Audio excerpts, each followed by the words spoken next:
El Ministerio de Defensa Nacional está modernizando el equipamiento de la Fuerza Aérea y de la Armada en un proceso no exento de discusiones políticas. Este lunes se supo que el gobierno acordó la compra a Brasil de 6 aviones de combate nuevos para incorporar a la flota de la Fuerza Aérea. La operación, que refiere a aeronaves A-29 Super Tucano turbohélice, implica un precio de $100 millones a pagar en un plazo de entre 10 y 15 años. El ministro Armando Castaing de Bat sostuvo que el ingreso de estas aeronaves implicará un antes y un después en cuanto al control de las fronteras. Por otro lado, Castaing de Bat señaló que esta semana quedará pronta la documentación para la adquisición de las 3 patrullas oceánicas que las autoridades se proponen incorporar a la Armada. Estas operaciones generaron cuestionamientos del Frente Amplio. En el caso de los aviones brasileños, por la oportunidad y por el costo. En cuanto a las patrullas, se criticó, entre otros puntos, los antecedentes del proveedor. Y además, siguen los reproches por la compra a fines de 2020 de 2 aviones Hércules, que al día de hoy están parados, uno por averías y otro por demoras en el mantenimiento. Bueno, para consultarle a propósito de estas noticias y otras discusiones, es que recibimos al ministro de Defensa Nacional, Armando Castaing de Bat. Ministro, buen día, gracias por acompañarnos. Buen día, Emiliano, ¿qué tal? Un gusto nuevamente andar por acá. Los oyentes saben, asumió el cargo en marzo, ¿no? En sustitución de Javier García, que dejó el cargo para dedicarse a la campaña electoral. ¿Cómo fue eso? ¿Cómo fue su designación? Indudablemente que en un momento muy especial, en una charla con el presidente de la República, yo no diría con sorpresa, porque hay cosas que uno más o menos a veces las prevé cuando hay cambios y eso, pero sí con una carga de responsabilidad enorme, ¿no? Quienes conocen a Luis y a su padre saben la importancia que ellos le dan y el concepto que tienen sobre el Ministerio de Defensa, considerándolo uno de los más importantes. Entonces, desde ese punto de vista, que el presidente de la República, en un año tan especial, depositara su confianza en nosotros, por supuesto que es un motivo de orgullo, pero de una responsabilidad enorme. Usted, recordemos, fue intendente de Flores durante 10 años, ¿no? 2005-2015. Después fue diputado, 2015-2020. Y en este periodo fue subsecretario de Desarrollo Social. ¿Cómo se llevaba con los temas de esta otra cartera?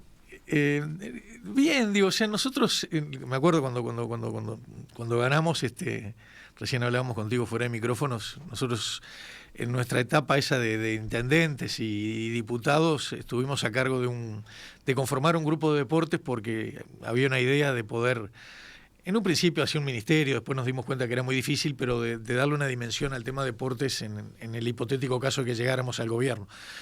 Bueno, cuando llegamos al gobierno, indudablemente que las prioridades fueron otras y ahí el presidente nos pide acompañar a Pablo Bartol en el Ministerio de Desarrollo Social, algo que había estado muy ligado a nuestro proceso como intendente.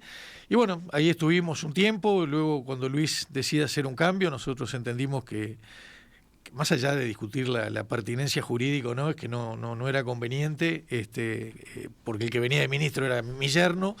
Y ahí, bueno, volvimos a nuestra labor como diputados, estuvimos trabajando en nuestro departamento hasta que, bueno, sobre principios de este año es que cuando Luis nos llama y nos confía y bueno, en esto estamos, en un año que es poco para muchas cosas, pero es un tiempo suficiente para hacer otras y en eso nos encuentra.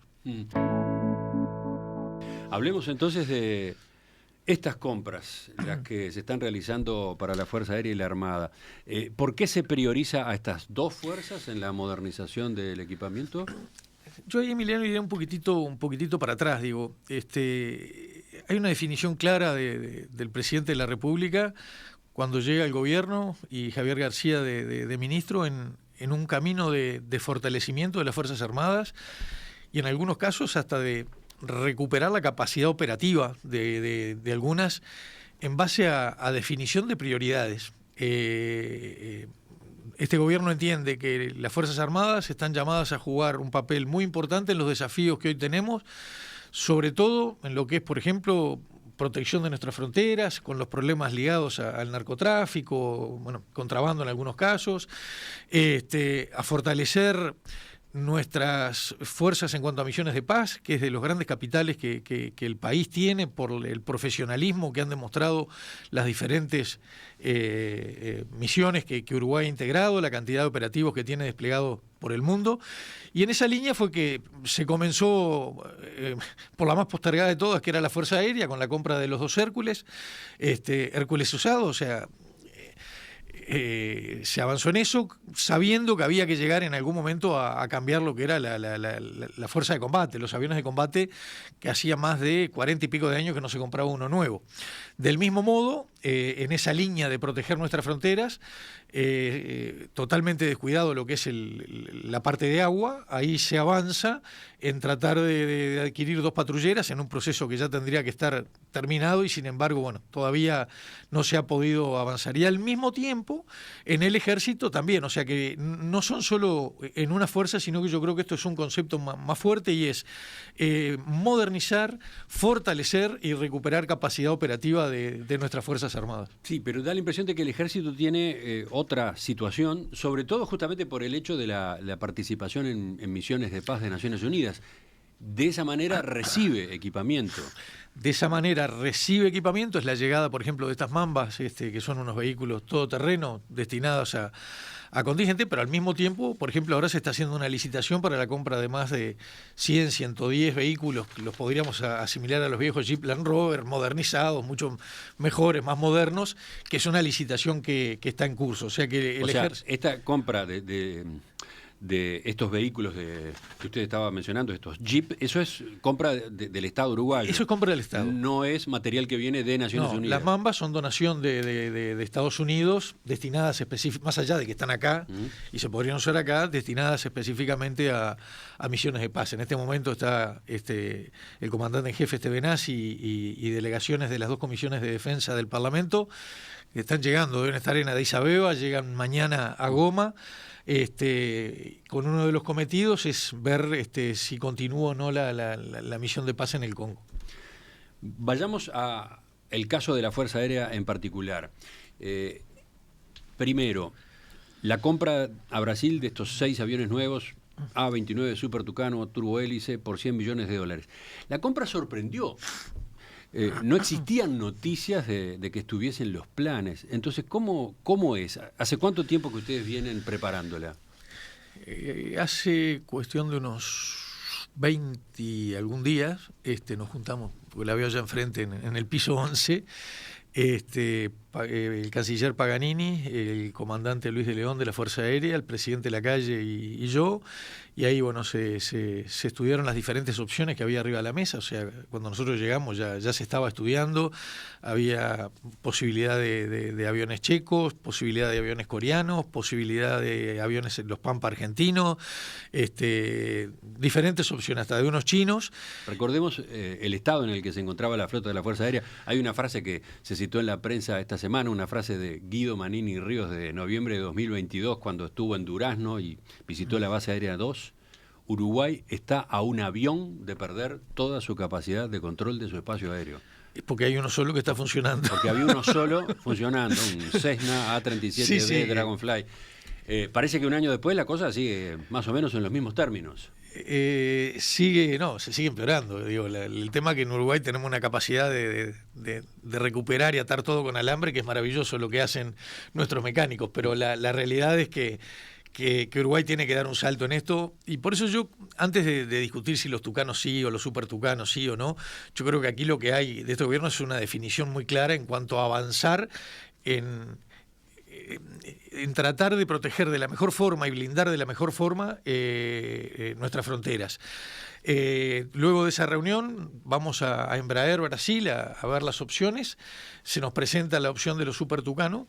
Aquí, cuando uno define o tiene que definir este tipo de compras o este tipo de negociación, yo creo que hay que poner sobre la mesa 3 aspectos. Uno es el técnico, donde lo definen los técnicos, y técnicamente se estudian las propuestas. Después está la parte económica, y mucho más en un país donde nunca sobraron ni van a sobrar los recursos económicos. O sea que hay que tratar de adaptar lo técnicamente mejor a lo económicamente posible, y luego había un componente político. Y bueno, luego de ir a Brasil, se entendió que técnicamente en este momento, para las necesidades de Uruguay, los Super Tucano cumplían perfectamente. Había una gran ventaja, que los Super Tucanos ya están construidos, y mucho más en un momento en el mundo donde hay una gran demanda por otros motivos de maquinaria bélica. En las otras opciones los aviones demoraban 2 años y medio, 3 años. Y el tercero es político. Entendimos que regionalmente era una buena señal tener aviones brasileros. Hay un excelente relacionamiento entre las dos fuerzas, hay un excelente relacionamiento de los pilotos. Nosotros ya tenemos 2 pilotos preparados, entrenados para manejar Super Tucano. Permanentemente hay cursos de instrucción, y está la ventaja, o sea, tú hablabas del Hércules, lo tenemos en Portugal. La ventaja de tener algo que cruzás la frontera y está, es mucho más fácil que estar, es como los autos, mucho más fácil tener un repuesto de Brasil que esperar que venga de la China. Bueno, entonces, a ver, pasando en limpio, ¿cuánto tiempo lleva esta gestión, esta posibilidad? La conversación con Embraer no lleva más de 20 y pico de días. Ah, es bien reciente, sí, es bien reciente. Ojo, vamos a hacer una situación actual. Al día de hoy está la delegación de Embraer en Uruguay trabajando por 4º día, hoy es el último, con los técnicos del ministerio, elaborando un borrador de contrato con las condiciones técnicas y las condiciones de pago, para que la semana que viene nos podamos juntar nuevamente con el presidente de la República, la ministra de Economía, y definir primero avanzar en la firma del contrato si decidimos comprar. O sea, hoy hay una definición política de avanzar en esto, pero bueno, terminar estos papeles, juntarnos, y ahí yo creo que no caer en esa discusión. Yo he escuchado algunos comentarios, yo creo que en estos temas el Uruguay tiene que tener una mirada mucho más alta. Enseguida le pregunto por la polémica, pero veamos primero qué características tienen estas aeronaves y por qué se adaptan a esas necesidades que hoy Uruguay claramente tiene planteadas. ¿Cuáles son las características? ¿Cuáles son las ventajas? Yo lo haría al revés, Emiliano. ¿Para qué necesita Uruguay modernizar su flota de aviones? No es para declararle la guerra a un país, ni para invadir una frontera, ni para tener... Hoy el gran problema que tenemos es la permeabilidad de nuestras fronteras, la no detección en tiempo y forma de la metodología que hoy está usando el narcotráfico, sobre todo en el transporte de droga en avionetas. No hay que olvidarse que prácticamente todo el Uruguay es una pista. Antes que me lo preguntes, con los aviones solo no alcanza, inmediatamente hay que ponerse a conversar, y ya se está conversando en el siguiente paquete tecnológico, es cómo colaboramos con los aviones, con toda la red de radares para las fronteras terrestres, para la parte aérea y para la frontera marítima. Ahí ya estamos conversando las 3 fuerzas juntas para avanzar en un paquete. Si bien hoy Uruguay tiene una plataforma española de la empresa Indra que es buena y se puede mejorar y se puede adaptar a esta, hay diferentes opciones. Entonces, más que la característica hoy lo que Uruguay necesita es aeronaves que tengan capacidad de interceptación en forma rápida, frente a la modalidad que tenemos, que sean de un mantenimiento relativamente sencillo y económico, y la modalidad que hoy está teniendo el narcotráfico es avionetas. Entonces las características que tienen estos aviones, porque por ahí yo escuché que sí, pero no tienen la velocidad de los supersónicos, no tienen. Ahí está, esa es una de las preguntas. ¿Por qué aviones a turbohélice, no? Porque alcanza y sobra para los cometidos que el Uruguay hoy necesita, que es interceptación, vigilancia, avistamiento. O sea, alcanza y sobra con un buen paquete tecnológico, que es la siguiente etapa. Tengo acá preguntas de los oyentes, por ejemplo, una de Ricardo, que conoce de estos temas, y dice... la compra de 6 aviones a $100 millones no dice todo. ¿Con qué sistemas de armas y aviónica vienen? ¿Está considerado el entrenamiento? ¿Qué volumen de repuestos están incluidos? Esto es como cuando se compra un auto, puede ser desde el equipamiento básico hasta el extra full con garantía extendida. Se habla de 6 aviones cuando en realidad son 7, ya para un entendido, porque dentro del paquete viene un simulador que es prácticamente un avión en tierra, que permite una gran ventaja en lo que es adiestramiento y preparación. Estos aviones después tienen un problemita que está asociado a la pregunta, que es las licencias. Por eso es que hay que avanzar rápidamente, porque más allá de que los aviones están prontos, están para pintar, tienen armamento de diferentes partes del mundo, componentes de diferentes partes del mundo por ser bélico, se necesita la licencia de esos países.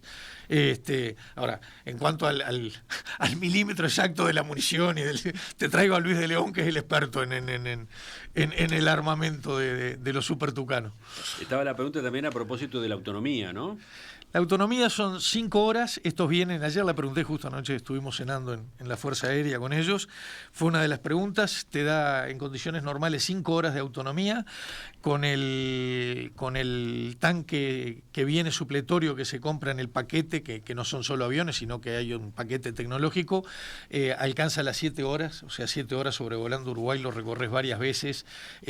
Sí no tienen capacidad de reabastecimiento en vuelo, que sí tenían la opción de otros, pero se entendió que no era una limitante y que era preferible ir por esta línea de aviones. Ayer discutimos este tema en la tertulia. Uno de los integrantes de la mesa era Esteban Valenti, que también conoce bastante de armamento y equipamiento militar. Él veía bien la operación, señalaba, si no se compra en este periodo de gobierno estos aviones, va a haber que comprarlos en el próximo, y decía, capaz que es un gobierno nuestro, entre comillas, por el Frente Amplio. Y después consideraba interesantes algunas de las características. En particular decía que estos aviones aterrizan en cualquier pista. Efectivamente, esa es una sí, de sus en virtudes. cualquier es relativo, pero sí, tiene una capacidad prácticamente en todo el Uruguay tienen posibilidad de aterrizar. Después, en la mesa también estaba Gabriel Mazarovich, y ahí la observación que hacía no era al fondo de la compra, sino más, en principio, al procedimiento. ¿Cómo sabemos que el precio al que se adquieren estos aviones a Brasil es el mejor? Porque acá no hubo, por lo que usted está contando, no hubo un procedimiento competitivo. No hubo un procedimiento competitivo, lo que sí, o sea, en cierta medida sí, porque arriba de la mesa hay 6 o 7 opciones. Hubo una delegación de Uruguay hará un mes, durante 15 días en Italia, viendo las posibilidades de los Leopard italianos, donde estuvieron más de una semana, o sea, y se vino con una propuesta económica. Los checos alcanzaron una propuesta económica, los chinos también, los coreanos también. Lo que se está negociando en este momento por parte de la Fuerza Aérea y el Ministerio de Defensa son esas pequeñas cosas en cuanto a costos de diferentes aditamentos o suministros que vienen además de los aviones, porque cuando hablamos del paquete no es el costo solo de los aviones, sino de todo lo que significa el soporte tecnológico.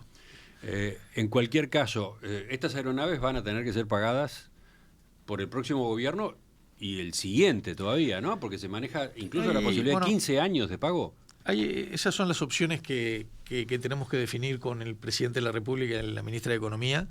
Lo único que nosotros estamos haciendo en el principio es, para avanzar en esto, a la firma del contrato hay que hacer una seña del 10%, que eso ya está en condiciones de hacerla el Ministerio, y luego hay diferentes de opciones de pago.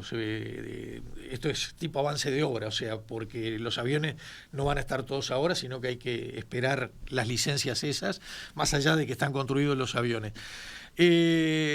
Yo ahí, recién lo hablábamos también, yo creo que esto no hay que entrar en la discusión de quién lo paga. Yo creo que la discusión anterior es, ¿el Uruguay lo necesita o no lo necesita? Yo creo que ahí no hay discusión.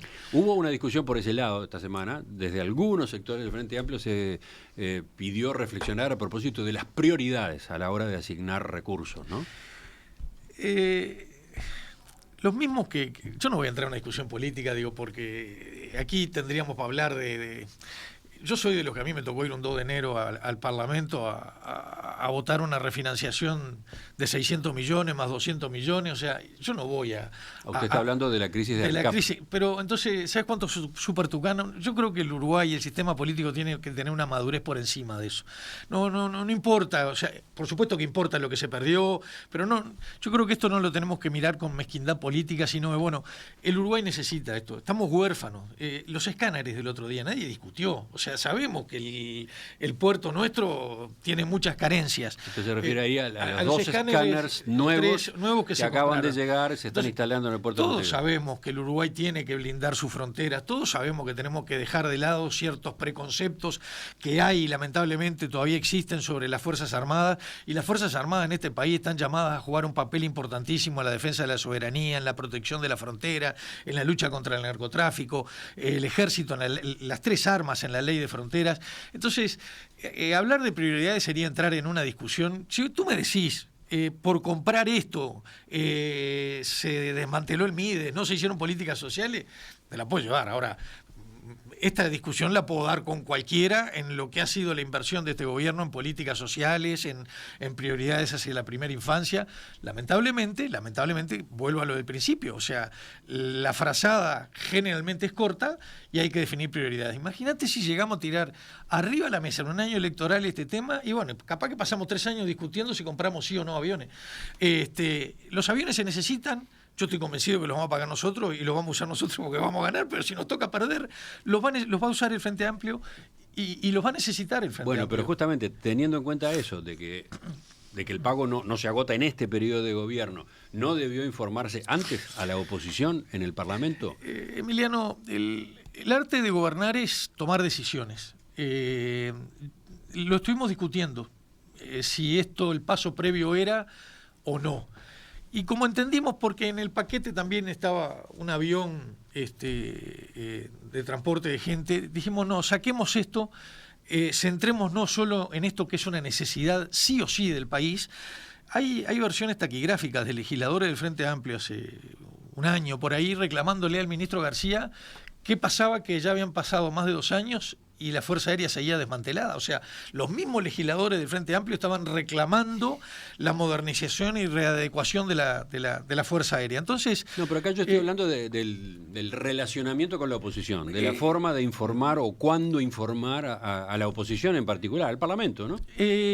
Al Parlamento le informé yo personalmente el lunes en la Comisión de Defensa, le dijimos en lo que estamos. Convengamos que todavía no está firmado esto, ¿no? O sea, está avanzado, no está firmado. La idea que tenemos es poder invitar, si esto avanza, a los diferentes precandidatos a ir hasta la fábrica en donde están los super tucanos para que, bueno, se puedan sacar todas las dudas, ver todo el proceso. Nosotros cuando fuimos a Brasil con Paganini estuvimos pero en la parte comercial, no estuvimos en la parte, y realmente Embraer es una empresa bestial, brutal.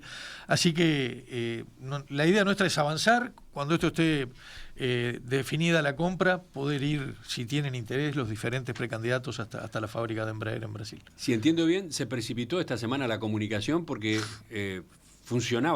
tenía sentido dar a conocer esta compra en ocasión de la cumbre del Mercosur, cuando se producía el encuentro, la coincidencia entre el presidente de la calle Pou y Lula, ¿no? El cambio de la presidencia pro tempore del bloque, etcétera. Se precipitó también, Emiliano, porque el lunes nosotros vamos a la Comisión de Defensa y el martes llegaban los técnicos de Embraer a empezar a discutir el borrador de contrato y de convenio. Entonces entendimos que no era conveniente que esto se filtrara por la prensa, sino que fuera el propio gobierno. Bueno, y lo hizo el presidente cuando se encontró con Lula y hablaron de otros temas, y lo hicimos nosotros en el ámbito que entendimos que lo teníamos que hacer, que era la Comisión de Defensa.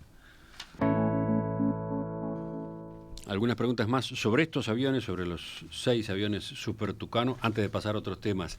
Usted señaló que estas aeronaves van a ser utilizadas para la custodia de fronteras. ¿Cómo se hace eso? ¿Con vuelos regulares de patrullaje o despegues puntuales ante una intrusión? ¿Cómo es el esquema? Ayer justo estábamos hablando con los generales de la Fuerza Aérea. Ellos la idea que manejan, no hay que olvidarse que la base principal se encuentra en Durazno. Recién tú hablabas de la posibilidad de bajar y subir en cualquier lado.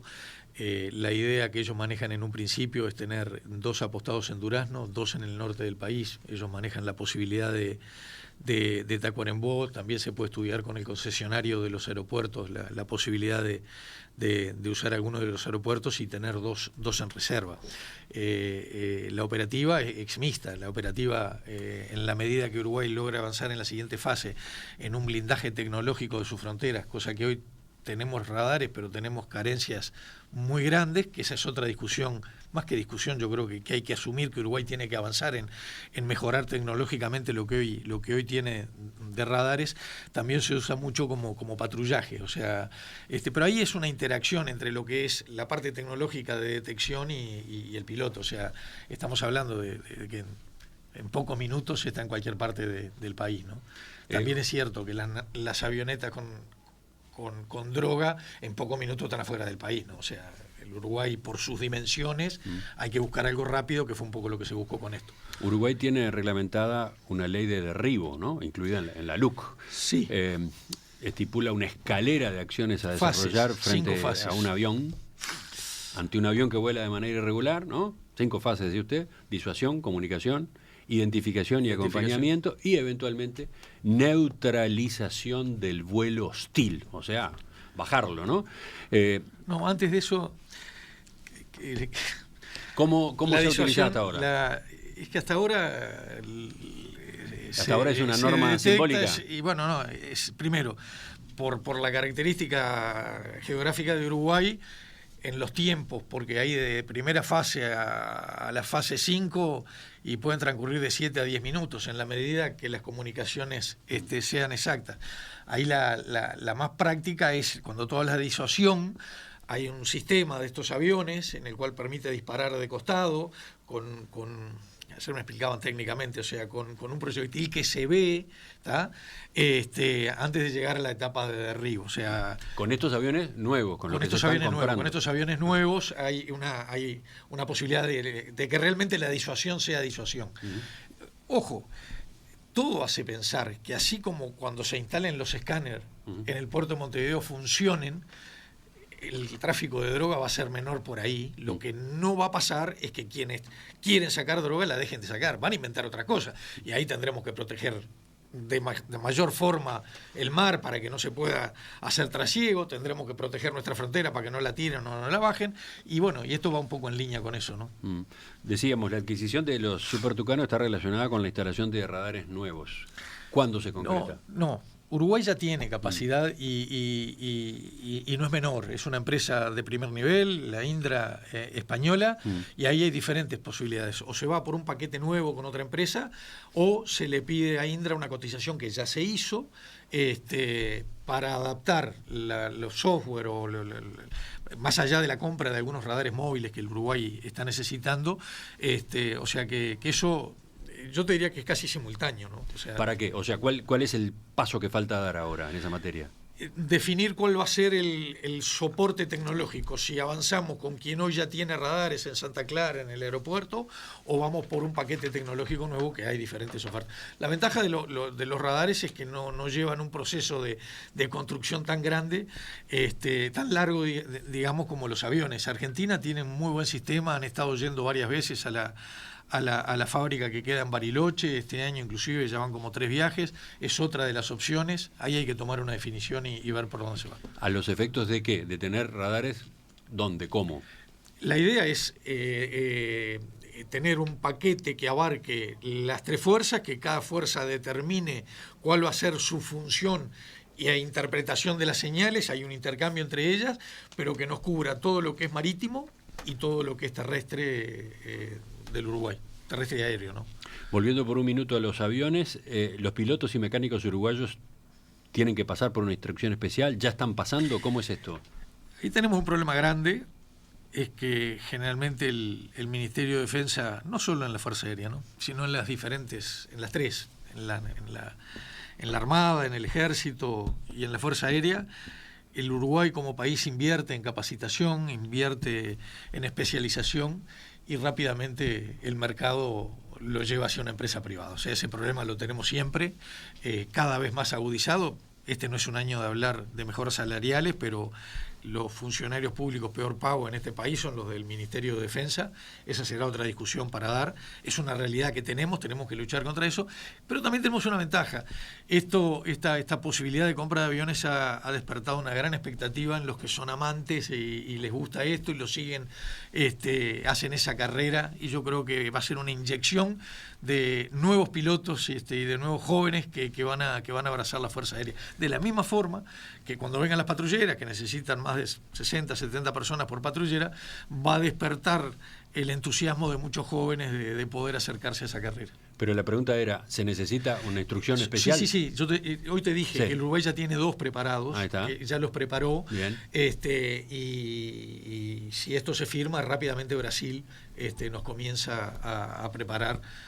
Tan es así que en el cronograma que se está estableciendo, en caso de seguir adelante, es que los 2 últimos tucanos ya los pueda traer pilotos uruguayos y no haya que pagar, digamos, el flete a pilotos brasileños.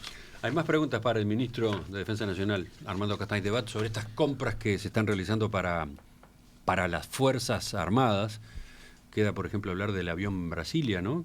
Y queda la discusión sobre los Hércules y queda lo de las OPB. Enseguida volvemos. El gobierno anunció esta semana la compra a Brasil de 6 aviones de combate nuevos para incorporar a la flota de la Fuerza Aérea en una operación por unos $100 millones. Este es el punto de partida de la entrevista esta mañana con el ministro de Defensa Nacional, Armando Castaing de Bat.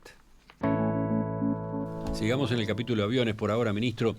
Por otro lado, también se informó que se está concretando la compra de un nuevo avión, un Embraer EMB 120 Brasilia, al que se le modificará la puerta posterior para adecuarlo de modo que pueda usarse para traslados sanitarios. ¿Cómo es este? ¿Cómo es este otro avión? Ya hay uno acá. Es un avión muy práctico, que es el que más cerca del micrófono, que es el que se usa hasta para los traslados del presidente. El que está en pantalla en este momento. Ese que está ahí. Sí. En ese fue Asunción Luis el otro día, o sea, vas a Asunción en 2 horas y media, 3 horas, es un avión práctico, de mantenimiento económico, muy versátil. Un avión de pasajeros, digamos, ¿no? Es un avión de transporte, sí, de transporte de pasajeros, y salió la posibilidad de la compra de uno que estaba afectado a vuelos entre Turks and Caicos y Estados Unidos. Estamos yendo ahora ya en los próximos días a la misión, se levanta ahí, se trae para Campo Grande. En Brasil, tú hablabas, estamos viendo si ya de entrada se le puede hacer la modificación de la puerta trasera. Los traslados sanitarios que necesiten camilla hoy los podemos hacer solo en el Hércules, ¿no? Y los Hércules hoy, uno en Portugal y el otro en Santiago de Chile. Yo creo que Uruguay ahí también tiene que avanzar en traslados sanitarios, porque hay veces que hace poco estuvimos explorando todas las posibilidades de poder traer una compatriota de República Dominicana que no podía viajar en línea. Bueno, el final de la historia fue feliz, pero la única chance que teníamos era mandar un Hércules, con lo que significa el Hércules. Las vidas humanas no las podés medir en costos, pero bueno, lamentablemente a veces tenés que poner arriba de la mesa. Ese Brasilia está viniendo en los próximos meses y ya queda operativo. ¿Qué costo tiene? ¿Cuál es el precio? Es $1.400.000, $1.500.000, ya se pagó $1.200.000, eso lo paga el Ministerio con recursos propios. ¿Es una compra directa? Es una compra directa. ¿Por qué? Y bueno, está dentro de las prerrogativas del TOCAF. O sea ahí es procedimiento normal. Uh-huh. Pero hablemos de los Hércules, que aparecieron mencionados ya varias veces en esta entrevista. Esta semana, a raíz de la novedad de los aviones nuevos, el Frente Amplio cuestionó la compra anterior, la de 2020, la compra que se hizo a España de 2 aviones Hércules usados, que llegaron a fines de aquel año y por los que se pagó 21 millones de euros. Desde que están acá han pasado por varios inconvenientes. Como toda cosa usada, como los autos usados. O sea, ahora eso mismo, no debería llamar la atención. Mismo, uno de ellos sufrió un nuevo problema en uno de sus motores y está varado en Chile. Este avión ya había sufrido una avería en otro motor en abril de este año cuando intentó retornar desde Punta Arenas. Y el otro, el segundo, está en Portugal para que se le haga mantenimiento de rutina, pero eso se ha demorado por problemas de la empresa que realiza ese servicio. Con esas dificultades, ¿qué evaluación hacen ustedes? ¿Fue una buena compra? Los Hércules estos son mejor que los que teníamos, que ya estaban en el límite de más allá de que muchas de las cosas que estamos usando son de aquellos Hércules, inclusive uno de los motores que está yendo ahora a Chile. Lo de Portugal se eligió ese proveedor porque era el que hacía el mantenimiento cuando estos aviones estaban bajo bandera de España. Con el diario del lunes indudablemente no fue una buena elección porque ya lleva casi 2 años en Portugal, estuvimos hablando con diferentes... 2 años. 2 años. Impactante eso. Es impactante. Lo tendrían que haber entregado en diciembre del año pasado y el avión sigue en Portugal. Con promesa de entregarlo en septiembre-octubre. O sea que este otro Hércules que va a estar viniendo en los próximos días desde Santiago de Chile, que ya tendría que entrar al service, hablábamos con De León y están haciendo, bueno, de que se prorrogue la entrada hasta tanto no esté el otro. Hay una licitación a punto de adjudicarse, seguramente no sea la misma empresa. Hay posibilidades en América, Argentina, Chile, Brasil, de poder hacer el mantenimiento del otro Hércules.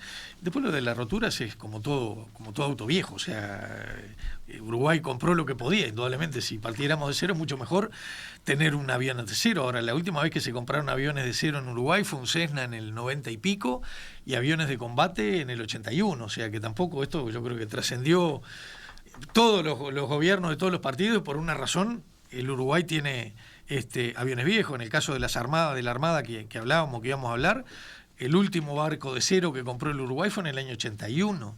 O sea que hay un problema de fondo también que nos lleva a tener que convivir con cosas usadas, ¿no? Y los Hércules es como un auto usado en el cual hay que mantenerlos. Son muy buenos, tienen nanas, es como los seres humanos. Cuanto más viejo, más seguido vamos al... La ventaja que tenían cuando se los compró es que tenían un tiempo de servicio 20 años menor que el aparato más nuevo que contaba la Fuerza Aérea. Y bueno, por eso es lo que hablamos, ¿no? O sea, el ejemplo más claro es el último avión de combate en Uruguay se compró en el año 81. O sea, hay un problemita de fondo que el Uruguay tendría que considerar también. Capaz que faltó aclarar, ahí veo preguntas de los oyentes al respecto, ¿para qué los Hércules, estos que han resultado problemáticos, estos que se compró en el año 2020, qué destino tiene? ¿Para qué se los usa?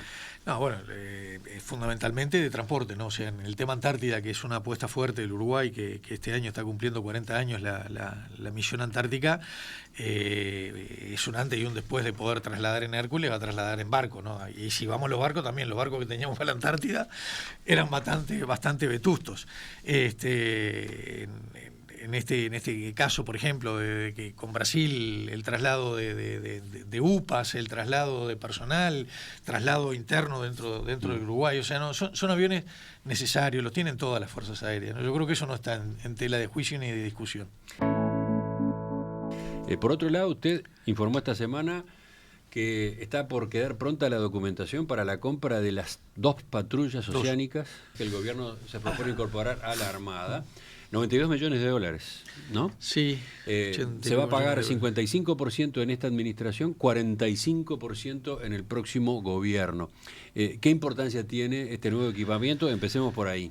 Y bueno, es un antes y un después. Hoy la capacidad nuestra de controlar el agua, toda el agua nuestra, es muy limitada por la velocidad que tienen, por cuánto demoran en llegar, bueno, es muy limitada. Si a eso le agregamos que antes la gran preocupación era controlar la pesca ilegal, pero hoy también tenemos en el horizonte la gran posibilidad de que aumente el tema narcotráfico a nivel de mar, también hay otro desafío muy grande. En el año 81 se compró el último buque de cero de la Armada, a partir de ahí han sido donaciones o buques usados. Este año ahora también está llegando una patrullera que va a estar apostada en La Paloma, que ya está en viaje, que es la Chansuri coreana, y está entrando a dique en Seattle, en Estados Unidos, el buque oceanográfico, que eso va a ser de gran importe y gran impacto científico para el Uruguay, o sea, el Michel. Pero esos son usados. Nuevo, son estas 2 patrulleras que esperemos llegar a buen puerto en los próximos días, pero bueno, ya en los aviones nosotros tenemos una acción activa, o sea, estamos avanzando. Aquí es pasiva porque ya hicimos todo, está faltando la última documentación, que es que coincidan los originales de la garantía y del aval bancario, y ahí estaríamos en condiciones de hacer el primer depósito. De vuelta, acá tenemos polémica, ¿no? La operación fue cuestionada por el Frente Amplio, principalmente porque se seleccionó al astillero español Cardama, que no tenía experiencia en la construcción de este tipo de naves. ¿Por qué ese factor ha pesado tanto? ¿Por qué igual se fue para adelante? Emiliano, que el Frente Amplio cuestione algo de este gobierno no es una excepción, es la norma. Lo raro sería que no cuestionaran la compra de las patrulleras, que no cuestionaran la compra de los aviones. El Frente Amplio en estos 4 años ha cuestionado desde la compra de las vacunas hasta la libertad responsable. Entonces, yo creo que hablemos en serio estos temas, digo. Ver, o sea, bueno, hablemos en serio. No, pero entonces vayamos adentro de la fuerza, de la propia fuerza. Tú, el contraalmirante Gustavo Musso, jefe del Estado Mayor de la Armada, analizó las distintas ofertas que existían para la compra de estas patrulleras oceánicas, hizo un informe que elevó al comandante en jefe en el que recomendaba comprar los buques al astillero gallego Gondán y no a Cardama. Señaló que la propuesta de Cardama, que fue la que se eligió, era la peor de las analizadas, en el 5º y último lugar. Y entre los argumentos en contra mencionaba que Cardama no tenía experiencia en la construcción de esos barcos. Terminó mal la cosa. Musso pidió pase a retiro en agosto del año pasado, ¿no? Yo no te voy a evadir la respuesta, por supuesto. Tal vez me pierda alguna porque cuando yo llego al ministerio ya estaban hasta firmado el contrato, ya estaba adjudicada la compra. También tengo entendido que esto se definió por una opinión técnica a favor de la mayoría. No hubo unanimidad en la Armada, hubo mayoría de avanzar en esta línea. Pero yo iría para atrás. O sea, si algo hemos aprendido en Uruguay es que lo ideal o lo perfecto es enemigo de lo posible. Entonces, probablemente también aquí una mezcla de decisiones técnicas, económicas y políticas. No hay que olvidarse que el embajador de España, el gobierno de España, puso una carta, se puso atrás de esto, ha estado atrás de todas las negociaciones, ha puesto la cara. O sea, esto no ha sido solo una negociación con Cardama, sino que ha estado involucrado el propio embajador y el gobierno de España en este tema. Lamentablemente aquí lo único que tenemos que esperar es que esto termine. Y bueno, cuando esto termine veremos quién tenía razón. Pero a ver, de vuelta, voy a la discusión política. Desde el Frente Amplio salió esta semana un planteo por la demora en la concreción de la compra, porque Cardama no presentó los avales financieros que Uruguay le requiere. Hubo una carta de los senadores Liberov, Sánchez y Sandra Lasso, dicen, se han prorrogado los plazos una y otra vez, agregan, el plazo de entrega fue uno de los 2 factores de definición, según expresó el Ministerio en su momento, ahora ya no parece importante, lo importante parece ser extender los plazos en beneficio de una empresa que, sin credibilidad alguna, para que la propia banca española financie su proyecto, lleva ya 6 meses de atraso en la presentación de los avales de ley. Sí, ahí me llevas ventaja porque el lunes me dijeron que nos iban a hacer una exposición por escrito y nosotros nos comprometimos que cuando la recibiéramos volvíamos a ir a la Comisión de Defensa. No me ha llegado, yo no la tengo, me estoy enterando por ti, así que con mucho gusto iremos a la Comisión de Defensa a charlar estos temas. Hay algunos temas que son técnicos, otros que son políticos, los que son técnicos, y hay algunos de plazo que estaban previstos en el contrato. Lo que sí nosotros hicimos aquí fue contratar un estudio, capaz que discutimos por qué del Piazzo. Bueno, entendimos que en este tema era el que más se ajustaba a eso, y es el que ha estado asesorando al Ministerio en todos los pasos a dar, y no hemos hecho ni medio milímetro más allá de lo que el estudio jurídico nos ha asesorado. Enseguida volvemos con alguna pregunta más, algún punto más a propósito de este momento del Ministerio de Defensa, sobre todo en relación con las Fuerzas Armadas, su equipamiento y su interna. Llegamos al final de esta entrevista con Armando Castañdebat, ministro de Defensa Nacional desde marzo de este año, cuando relevó a Javier García, que dejó el cargo para dedicarse a la campaña electoral. Yo le preguntaba cómo era su vinculación, su manejo de los temas de la cartera de defensa cuando le ofrecen este cargo. Quedó claro que usted no estaba especializado en el asunto, que tenía sí distinto tipo de contactos de sus cargos anteriores, por ejemplo, de la época de intendente de Flores. Entonces, cuando se puso al frente del ministerio, ¿por dónde colocó el foco? Aparte de esto que veníamos hablando del equipamiento. Probablemente Emiliano tiene un tema que no nos va a dar este bloque y capaz que comprometemos una visita, y es hablar del concepto de familia militar en este país. A veces nosotros pensamos que las Fuerzas Armadas son los que vemos uniformados y nos olvidamos de los que le dedicaron la vida a esto, de la mujer que cuidó a la familia durante un año mientras el marido estaba en el Congo o viceversa. Y la familia militar en este país son en el eje de 230, 240.000 personas. muchos de ellos con necesidades como muchos uruguayos. De las primeras cosas, cuando llegamos al ministerio, juntamos los diferentes generales y les dijimos, bueno, miren, este año no vamos a poder hablar del tema que a usted realmente le preocupa, que es el tema salarial, porque este año no se puede. Yo los entiendo, es el empleado público peor pago, pero hay temas que hay cosas que podemos hacer y hay otras que podemos encaminar y que el gobierno que venga, sea cual sea, va a estar obligado a continuarla. Ahí rápidamente pedimos un relevamiento en cuanto a cuántos efectivos, porque esa era una percepción que teníamos, estaban viviendo o en asentamientos o en condiciones de asentamiento, y para nuestra sorpresa, casi 4.000 efectivos de las diferentes fuerzas están en asentamientos o en condiciones de asentamiento. Rápidamente nos juntamos con Raúl Lozano, Ministerio de Vivienda, viendo los planes que hay. No se inventó nada que no se esté aplicando en otros sectores de la sociedad, y te diría que hoy ya estamos dando soluciones a muchos de esos, con diferentes programas, con diferentes paquetes que van desde canasta materiales, que van con relocalización de asentamiento, que van con construcción de planchadas, con cambio de techo, o sea, diferentes. Pero estamos dando soluciones y estamos construyendo y comenzando a construir viviendas en diferentes lugares del país, que el gobierno que venga sí o sí lo va a tener que seguir. Otro capítulo especial es sanidad militar. Sanidad militar se atienden más de 150.000 uruguayos, con algunas cosas que han quedado viejas, con algunas características de la dispersión de la familia militar en el país. En esa línea estamos recorriendo con el general Rebollo, que es el encargado. Te diría que hemos recorrido todos los departamentos para tratar de mejorar el relacionamiento con ACE, que yo siempre digo, en Uruguay hay problemas que se arreglan con plata, que son los más fáciles de arreglar, si la plata está, pero hay otros que lo que necesita es juntar las diferentes partes del Estado y se solucionan los problemas.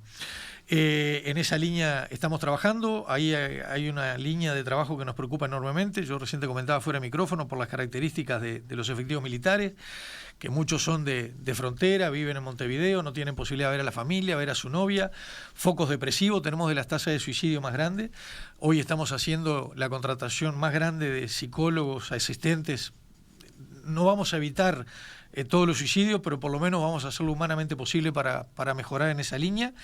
Yo te ponía un ejemplo bobo, pero que pinta a veces la realidad que vive y cómo hemos quedado presos de algunas cosas del pasado que no logramos dar vuelta a las páginas, y es los efectivos policiales uniformados viajan gratis en los ómnibus interdepartamentales, los maestros también, los bomberos también.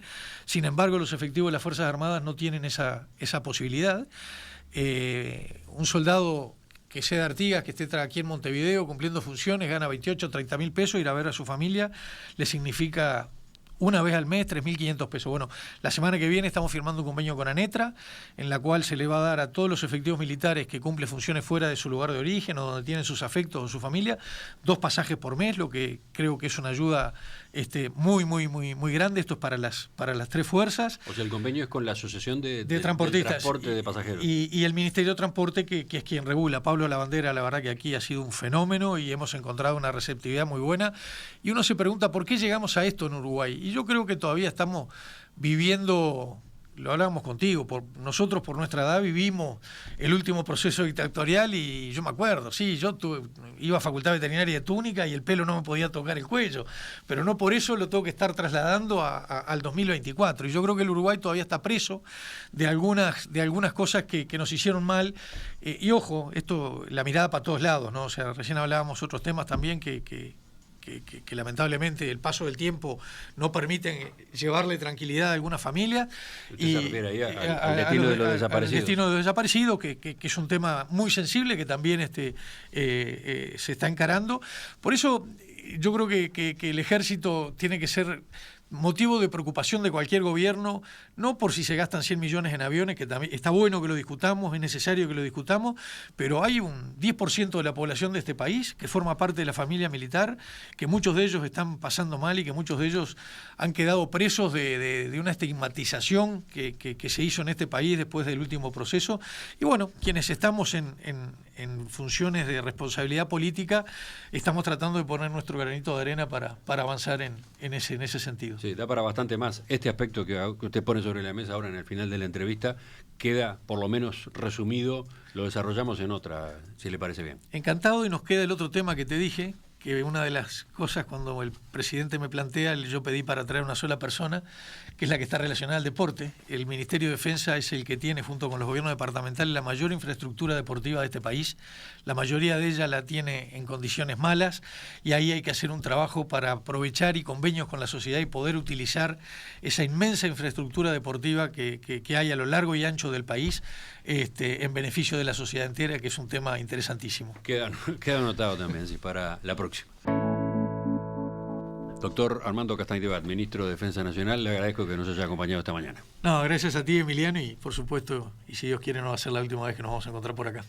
Seguimos ahora con la información, la actualización de las noticias a media mañana que trae Gabriela.